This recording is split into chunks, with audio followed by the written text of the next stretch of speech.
Kuna kitu kimoja ambacho nitakushauri wewe ambao unapitia changamoto za sukari.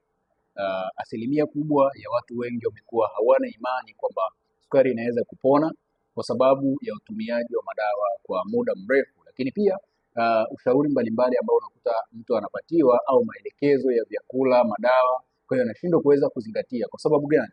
Kwa sababu mgonjwa wa sukari asilimia kubwa kunakuwa na ile hamu ya vitu fulani ambavyo wanakuwa wamekatazwa. Kwa hiyo ukiweza kuzingatia vitu hivyo, basi unaweza kurudi katika hali yako ya kawaida, lakini ukiweza kupata matibabu ambayo haya ninakuelekeza. Cha kwanza, uweze kupata matibabu ambayo yataenda kudili na kongosho, kwa sababu kongosho organ ambayo inakuwa inafeli kupelekea insulin kuto kuzalishwa na kupelekea sukari kwenda kwenye damu kwa kiasi kikubwa. Lakini kitu kingine, kwenda kuimarisha kinga yako ya mwili, kwa sababu kinga ya mwili inapokuwa imeshuka inaweza kusababisha magonjwa mbalimbali kama vile figo, lakini pia inaweza kusababisha vidonda visivyoweza kupona kwa haraka, basi inaweza kupelekea changamoto zingine za presha. Na kitu kingine, utakiweza kupata matibabu ambayo yataenda kudili na mfumo wa damu.